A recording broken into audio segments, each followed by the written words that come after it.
Okay. Okay, I'm going to stop my share. Oops. Welcome, everybody. So excited to be here with Ashley Rooney and Guy Doran. My name is Mina Jane. I'm one of the programming librarians at the Cary Library, and I have missed doing these programs for the last few months. Matt has been doing a stellar job of them. So today we're talking about our feathered friends, and I'll hand it over to Ashley in just a minute. I just wanted to say we are recording this session, and you can put questions in the Q&A, and I think we'll be doing the Q&A after some videos. And if you have any issues with technology or any comments, please put them in the chat. I would like to thank the Cary Library Foundation for supporting all of our adult programs. Without them, we would not be able to do them. So thank you for the donations that you have made to the Cary Library Foundation. So Ashley Rooney is one of my favorite people in Lexington, and she's the past president of the Lexington Field and Garden Club.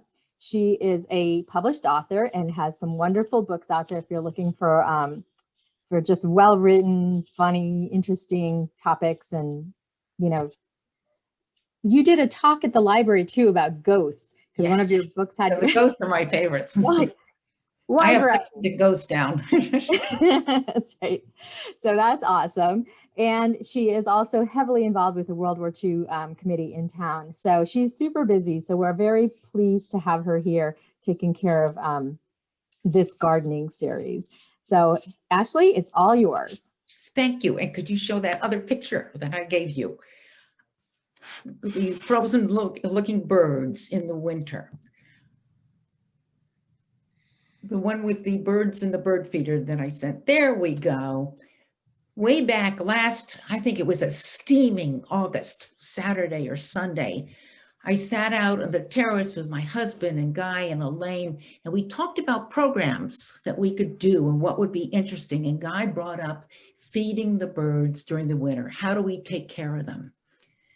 And, you know, there you're sitting in the heat of August and you don't really think of what it's like in the winter. But then we had this snowstorm, and this is from our recent snowstorm, where we were only supposed to have 2 inches and we had about 5.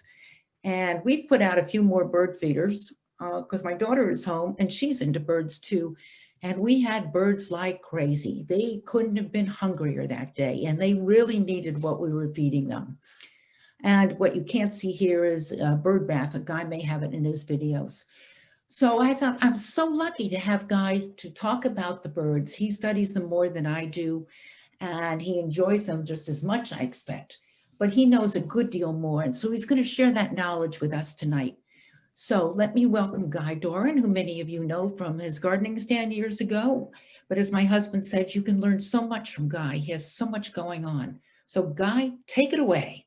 Thank you very much. And I want to thank your husband, Peter, for doing the videoing.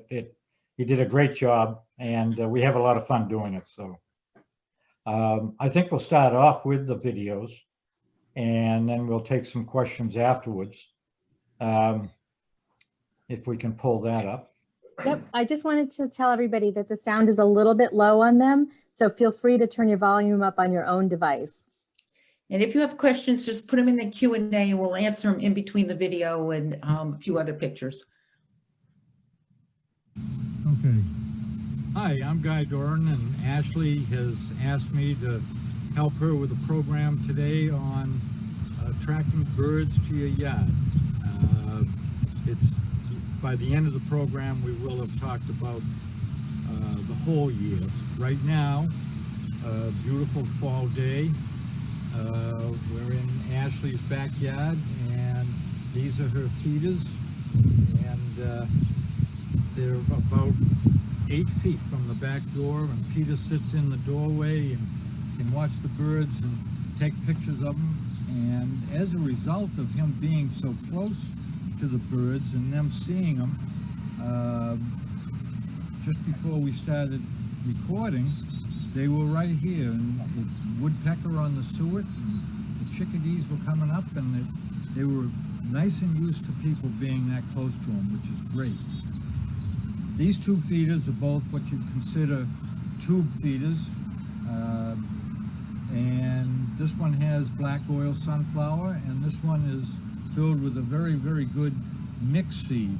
I can tell because there's not a lot of large red milo in it, which tends to be lesser expensive. And a lot of times when you have a mixed seed, a cheap mixed seed, that's the last thing that's left in it.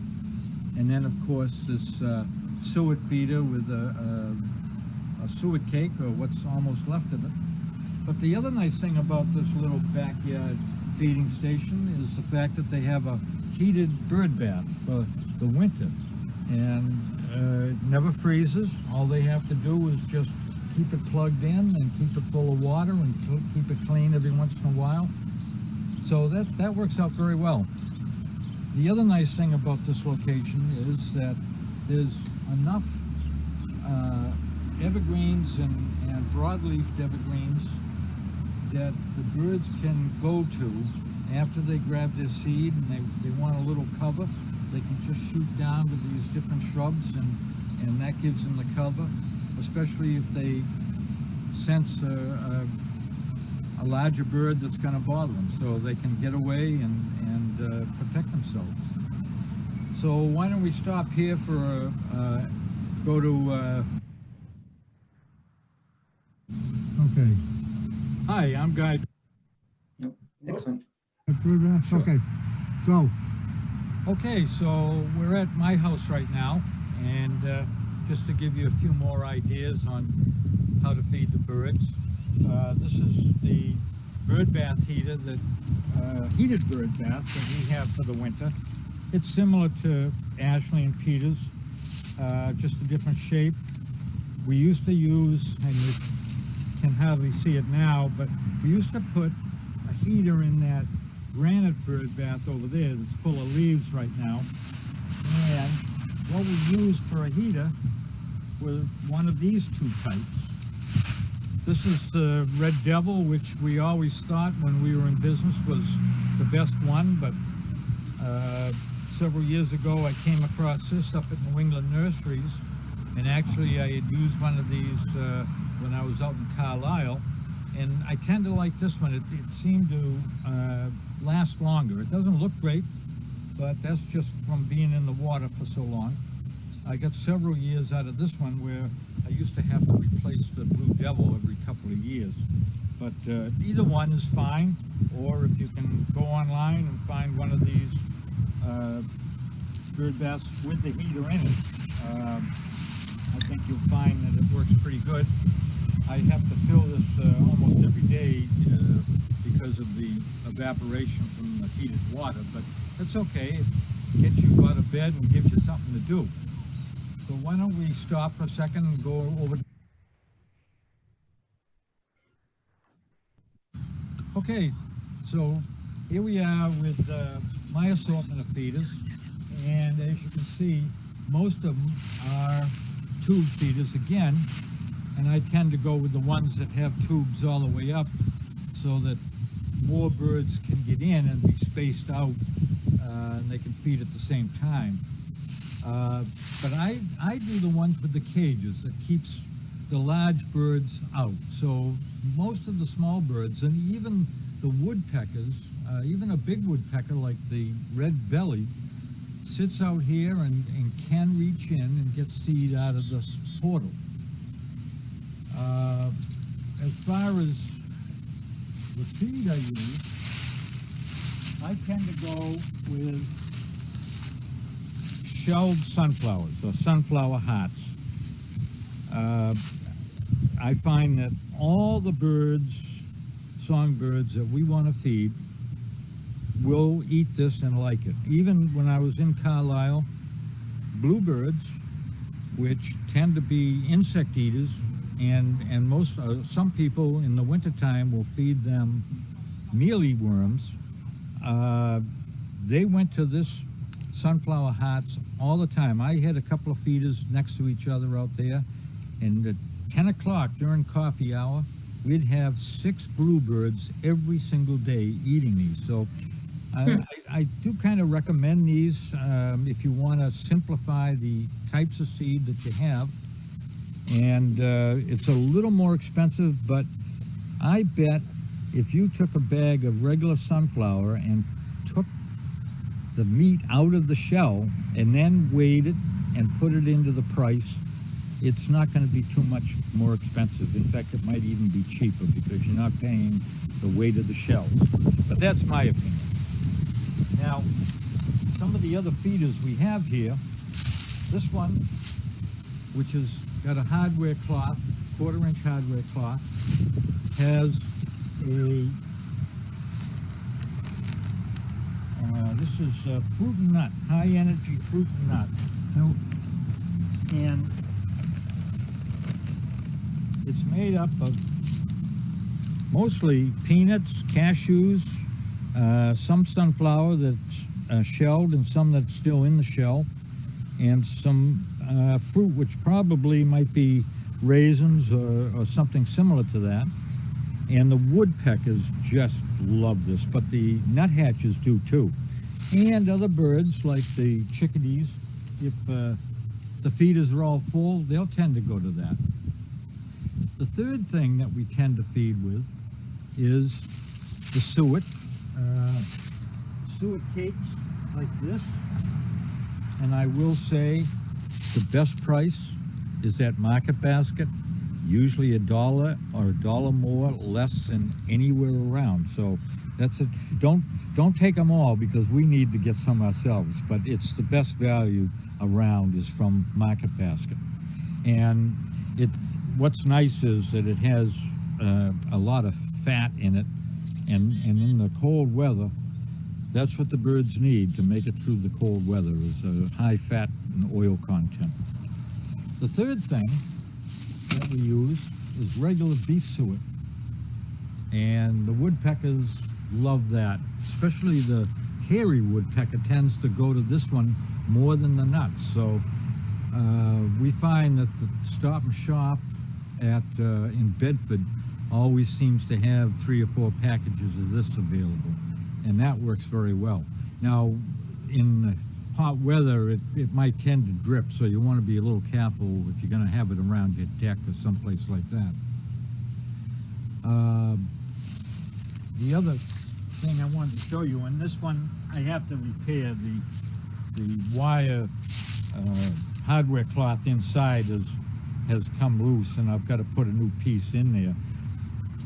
As opposed to this one, which does not have the cage around it, and so if the squirrels do get up here, they tend to get onto this and stay on that one, where they wouldn't be able to get into this one. So in another couple of days, I'll have this repaired and have this hanging up there with the fruit and nut mix. A lot of people still like to use thistle seed or Niger seed, and there are tube feeders that have a much smaller hole that accommodates just that small thistle seed as opposed to the larger seeds, or the thistle sock, which the birds love to cling onto this and eat through it. But again, if the squirrel gets on it, he gnaws through the sock and it's over. The birds that like the thistle, mostly the goldfinch and the housefinch, back about 35 years ago when there was a shortage of thistle seed, Audubon recommended using the sunflower hearts, and I've found that if you have just sunflower hearts, you'll still get all the finches. If you have the thistle sock out here or a thistle feeder, they'll go to both. So if you want to simplify, just use the sunflower hearts, or shelled sunflower as it's sometimes called. Now for our yard, we have several conifers, the Chamaecyparis and the yew, some rhododendrons and mountain laurel. So there's a lot of cover for the birds around here, and it just seems to work very well.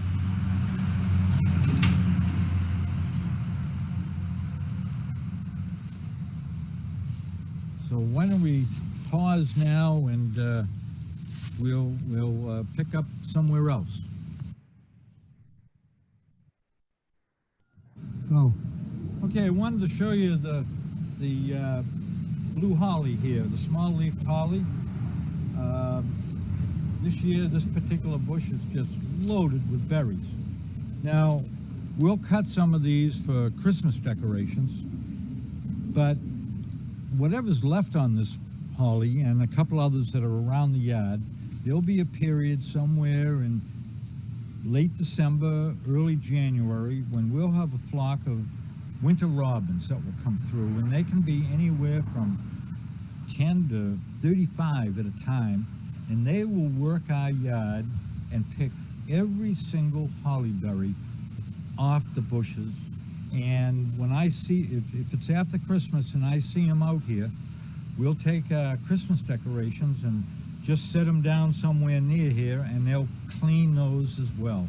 And it's one of the fun things during the winter to feed the robins that are in the area and stay around. And they tend to flock, and I believe that it's to find food. It's easier to find food when you have a flock and they stick together and it works out well for them.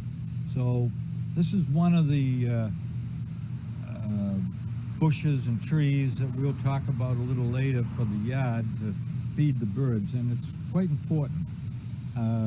It wouldn't do much to show you another one that's on the other side of this two-family over here, but we've got a mulberry bush, and actually it's a mulberry tree. It's been there about 100 years, and every summer in July it's loaded with mulberries, and we'll have 50 robins and catbirds and everybody just comes in and feeds on that tree for about 2 weeks as the berries ripen. So there's a couple of suggestions.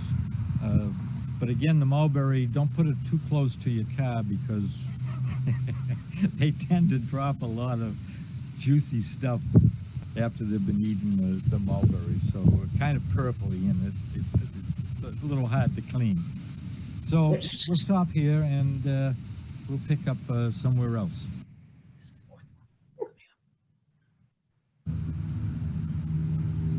Okay, here's another tree that is commonly planted now, and that's a good thing. This is a river birch. This particular one I think is heritage. And what's nice about this is that many times I'll look out and there'll be chickadees or nuthatches working this. And the reason is that so many insects, caterpillars and other types of insects, will lay their eggs or will go into their cocoon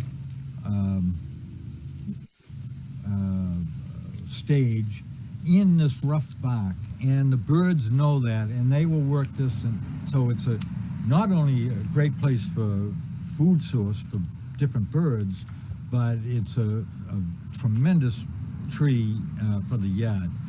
We like white birches, but we've had over the years problems with them, with leaf miners and different diseases that bother them. So, but we've never had a problem with the river birch, other than the fact that we have to prune it because it grows so well. But it's a great thing to have for the birds. And jumping back to the white birch, birches are a great source of food for the yellow-bellied sapsucker. They will come and make these long gullies in the bark and continue to come back every day because of the sap that comes out, and that's a great source of food for them. So birches are a great tree for the yard.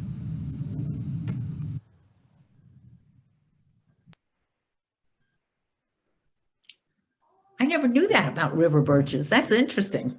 Actually, it was very timely. This afternoon, I watched a downy woodpecker for 45 minutes work that same tree up, Really? down, and look behind every piece of bark.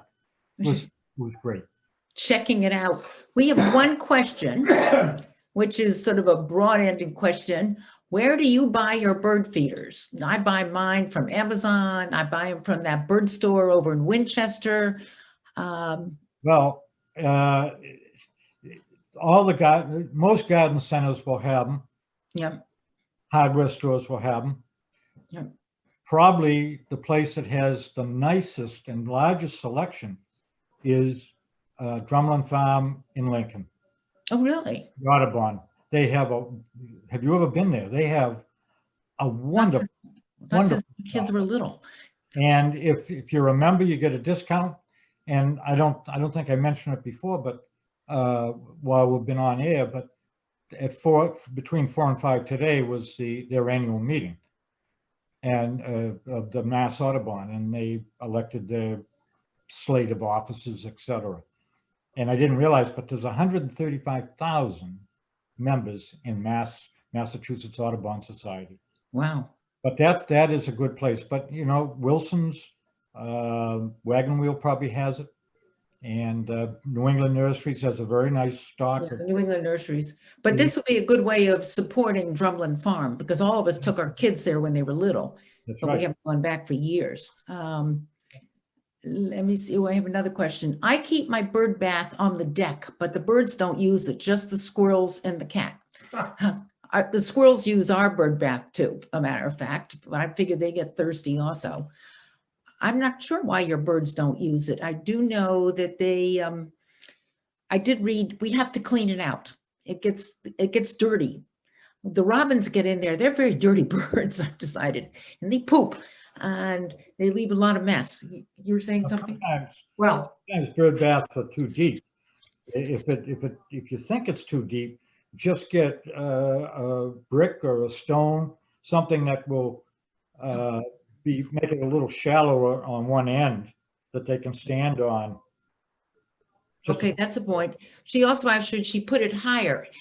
Maybe if your cat's getting at it, I'm figuring mine's on top of my fence post, so it's about 2 feet from my bird feeders. How many bird baths? Actually, all our bird baths, and we have several, are all ground bird baths. Yeah, And- yours are on the ground.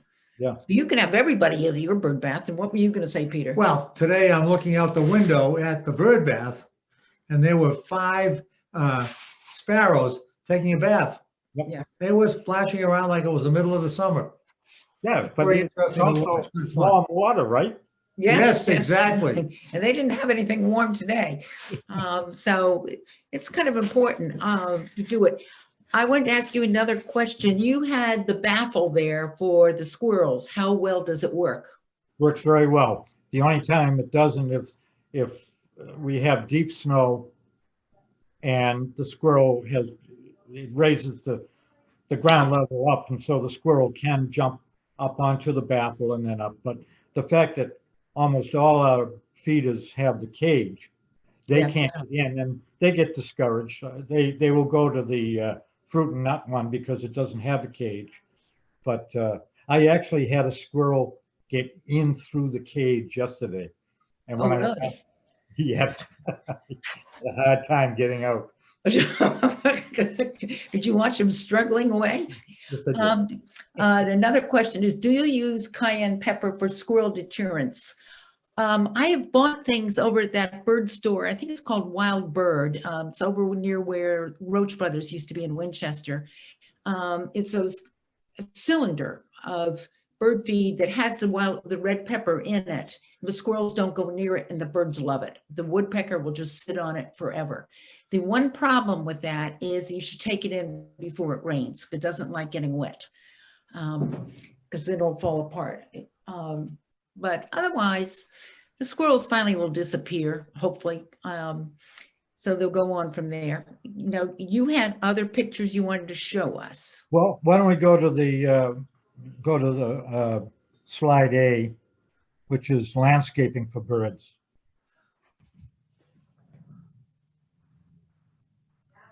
You should be, yeah, you should be able to read that. No, maybe, Mina, can you send this out, or can Matt send it out with the thank yous to the people for coming? Absolutely. Good. If you can't read it, maybe you want to do the good points. Yeah. Just taking a few minutes on each category. We did talk about the cover in the yard. Conifers is very important. And if you don't have too much and you do celebrate Christmas and you have a live tree, when you're through with it, you can stand it up out in the yard near the feeder. The birds love that. Nut-bearing trees tend to be larger trees like the beeches and hazelnuts, chestnuts, but they're all good if you're thinking of planting a good sized a tree that will get good size and you've got the room in the yard for it. Those are great. Summer fruits, all your small summer fruits like raspberries, strawberries, blueberries, those all, the birds love them. If you can share them with them, or maybe have plant extra so the birds have them. Autumn fruits, the holly, which would be autumn or winter. I don't think it's on the list, but I've found that, as I mentioned in the video, by the end of January, there are no holly berries anywhere in the yard. Right. Winterberry is on there, and I've found that those are one of the last ones, and it may be because they have to freeze and thaw a couple of times before they're desirable to the birds. I don't know, but the birds will go to the holly far sooner than the winterberry, which is another ilex. It's in the holly family. Dogwoods, bayberries, mountain ash, cotoneaster, they're all commonly used in the yard and have a nice place in the yard. The winter fruit, again, high bush cranberry, crab apples, which I'm going to jump back to the conifers. One of the best source of foods for the waxwings, cedar waxwings, are the Juniper virginiana, or virginiana, I think, which is very common all along the highways, and that the clover leaves, all the major highways around New England have these, and there isn't a berry on them this year. I don't know what affected them, but I normally notice them in the fall, and I noticed the other day going down 95 towards Rhode Island, there wasn't a berry on them. And so the cedar waxwings, when they travel around, may have a problem. But one of the other things that they love is the ornamental crab apples. They'll work a tree. You'll have a flock of 15 or 20 cedar waxwings that will just work a ornamental crabapple tree. If you have, which makes me think of regular apple trees, if you have any apple trees in your yard and you can leave a few apples on and not pick them all, again, it's the robins, but other birds as well, in the winter will work those, and that's quite important. A lot of the grasses that are planted now in landscaping, and a lot of them are planted, which are great. Perennials, a lot of them are daisies.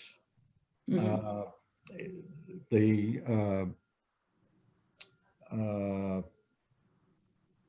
coneflower.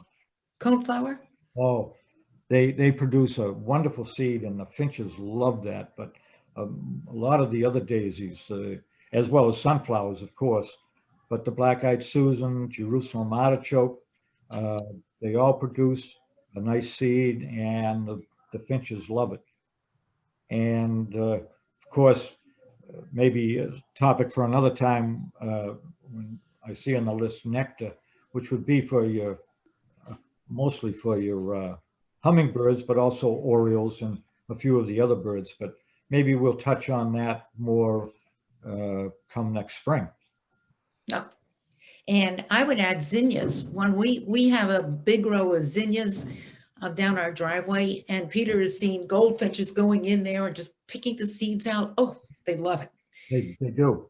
They produce a lot of seed. One thing on the sunflowers, you might use some of the older varieties and the taller varieties. They produce a nice seed. Some of the newer varieties and short ones don't produce a seed. No, they don't. So No, they're just pretty. you want to grow the big old ones and with the big heads. Yes, but I do have, there was one garden club member who came to me and she was very upset. She planted the sunflowers and the birds ate them all and she never got the fun of the flower. They ate all the seeds before it all ever came out. And she was so disappointed. Are there any native, we had two questions here, but are there any native shrubs or plants that are good for attracting birds that you would recommend? And I think we've answered that. Yeah, Holly, I would definitely, I have the same thing with the robins coming in January and they just gobble them all up. Yeah. And Regina points out that winterberry, she finds winterberry is great for attracting birds. Yeah. Okay, let's go on to your next picture. okay, so let's see. I think that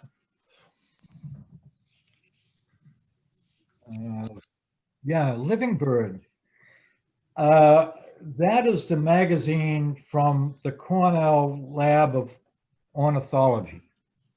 And I highly recommend subscribing to this. The Cornell Lab just does so much work on birds all around the world. And this magazine, great articles, great stories about birds, but about also the work that's being done to help the birds. You know, since 1970, they've kept track through bird counts and surveys, and we've lost 3 billion birds. Now that isn't 3 billion, it's the number of birds that we have at any one time, and the number is down by 3 billion. And that's partially due to loss of habitat, climate change, pesticides. There's a lot of different things that affect birds. And so I highly recommend people not only join the Mass Audubon or National Audubon, but also subscribe to the Living Bird. And we have, I think, that will be another thing that will be sent out to the people that have participated tonight. There'll be references for that magazine and also the next one, the Mass Wildlife, which if we can go to that one. Guy, can I interrupt for 1 second? Sure. The Cornell Lab of Ornithology also puts out a database of birds of the world, which the library does have, and anybody with a Lexington library card can access it. It's amazing. It's got all kinds of facts and figures, and you can even hear bird songs. It's pretty awesome. It's right. You're right. And probably 2 to 3 times a day, all fall, winter, and spring, I'll go online and I'll go to the Cornell Bird Lab, feeder cam, Cornell feeder cam, or bird cam. That's it. Give me enough time.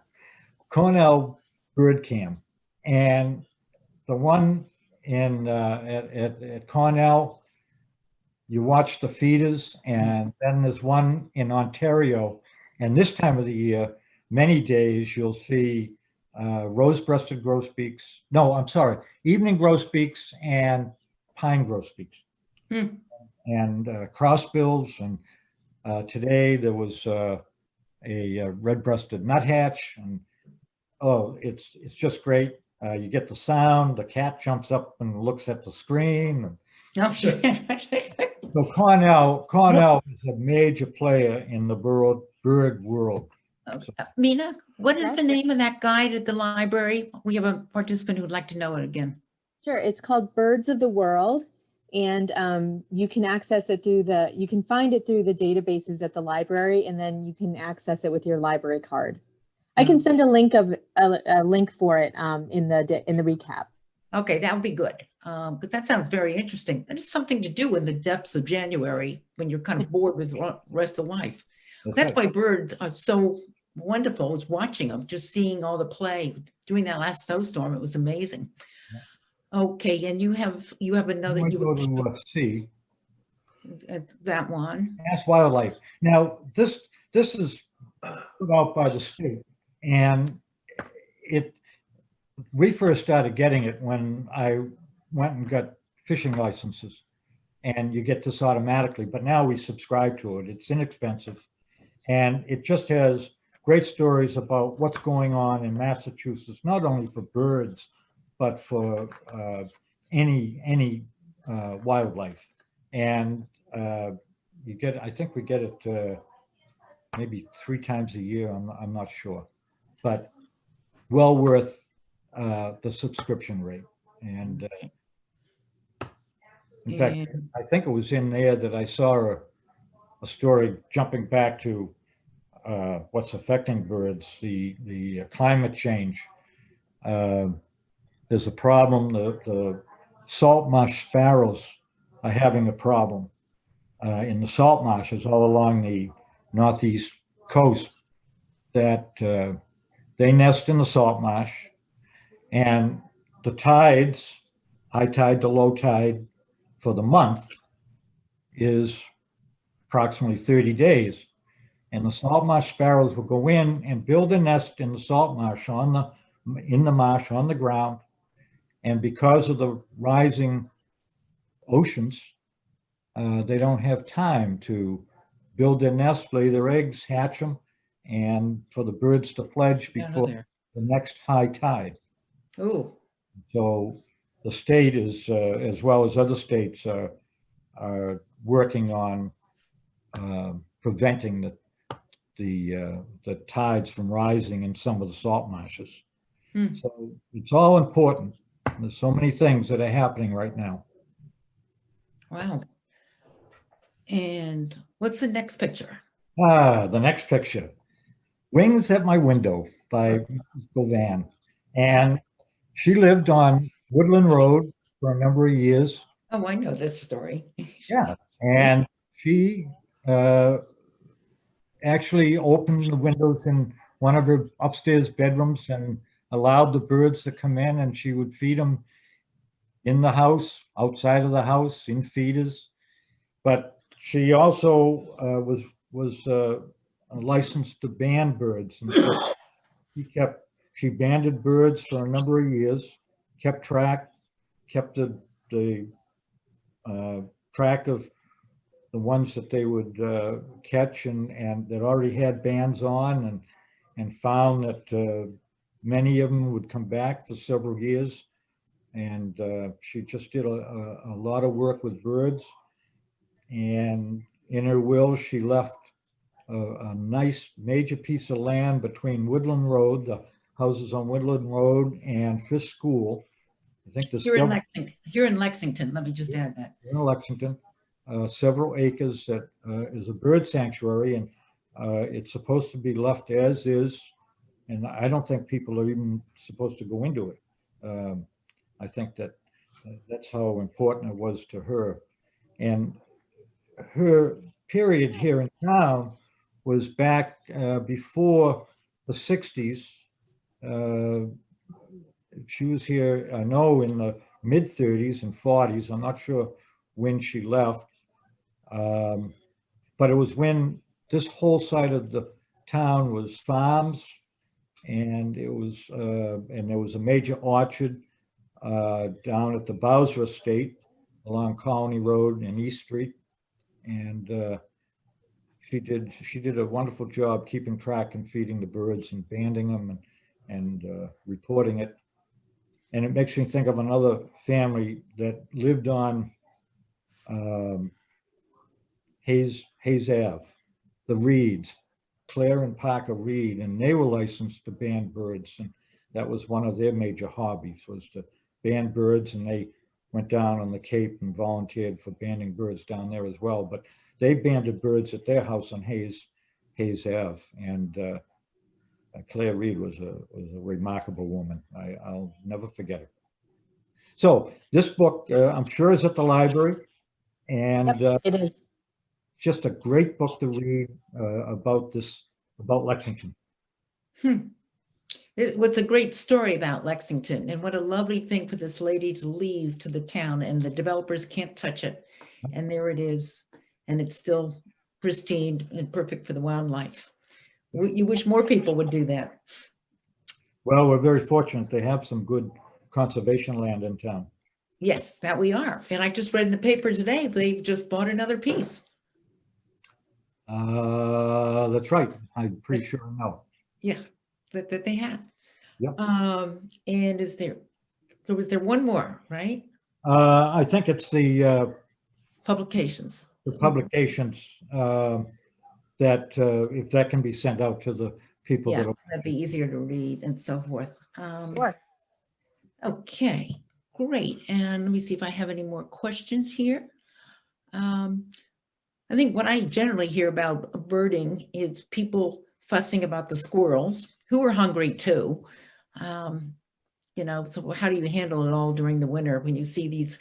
We watched a squirrel yesterday sitting underneath the suet cake, looking up and looking down, and looking up and trying to figure out whether he can make that jump up there or not. But you know, it is messy. We do not buy the hulled sunflower seeds, which my daughter says we should, because when they are still in the shell, there's a lot of shells out there. The squirrels come eat, the ground feeders come peck through. Mourning doves come like crazy, you know. So it is really something. But as you look through the pandemic and what we're going through, this is a wonderful scene that one can watch daily, watching out there. Peter, do you have anything to add? No. And Guy, is there anything else you want to add here? Well, I see more questions, I think, here. No, I got them all. Is there anything else you want to add, Guy? No, other than how important it is. And I think once you get involved with Cornell, you'll realize what's going on. Unfortunately, the past administration has reduced, has opened up some land up in Alaska that is going to affect the birds up there. And although fortunately, the big piece of legislation that was passed way back in the early part of the 20th century that protects birds, it was going to be reduced, but I guess a good part of it has been saved recently within the last few days. So Yeah, you have to keep track of the legislation, and maybe the things will change in another couple of months. hopefully. I got a question here. Are there any easy ways to keep water not turning into ice for the bird bath? Yes, buying a heated bird bath. The one that Guy showed you on my porch, which plugs in basically at a very low heat. I think I gave it to Peter for some Christmas present and it cost about $40 at that point. It has lasted years and it's been a wonderful addition. You use a thing that you put in the water, kind of like the things you used to use in college to heat up the coffee. That's what it reminded me of. Mine is a self-heated bird bath that I plug in, but the Blue Devil and a few other styles, and New England Nursery has those. So Yeah. And a matter of fact, I find the water is almost more popular than the seeds at times. As it gets cold, those birds need the water. yes, they do. Yeah. And they're really looking for it. Okay, Susan tells it, okay. I'm reading Mina's giving emails to the participants also. So I would say the water is extremely important unless you have open water on your property. But they're really looking for it. And the colder it gets, the more it's in need. And so it's 7:45. And there's places to get bird food. You mentioned Stop and Shop and Market Basket. We get big bags of stuff over at Job Lot. That's where we get our sunflower seed and so forth. And they have suet quite cheap. The wild, what is it called? Wild bird feed. over in Winchester has some elegant stuff that's really wonderful, and you can get a discount if you buy a card. It's very, very interesting to go into. Makes great Christmas presents.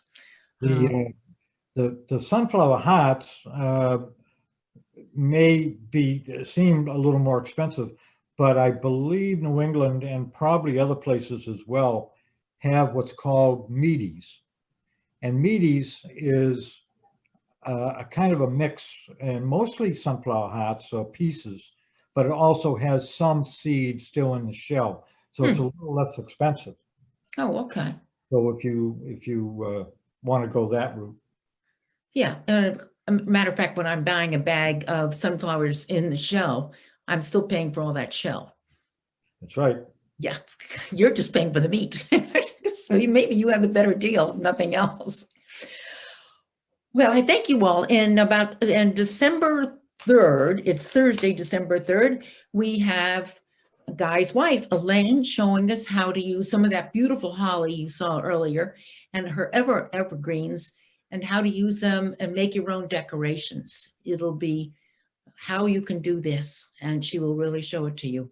I'm lucky to have such gifted friends who can tell us all this. And Guy will be back with us in January, telling us what we should be looking at in the garden catalogs and what we should go for. So I thank you, Guy, for being with us today, and thank you all for watching. I did want to say that we do have another bird program in December with Bill Getty. He's going to be talking about winter raptors, eagles, hawks, owls, and falcons. That's December 17th, also a Thursday at 7 p.m. So for people that love birds, you can join us for then. But yeah, I do want to say thank you to Ashley and Guy for this wonderful garden series that we enjoy every single time. So thank you so much. Thank you. Thank you. You're very welcome.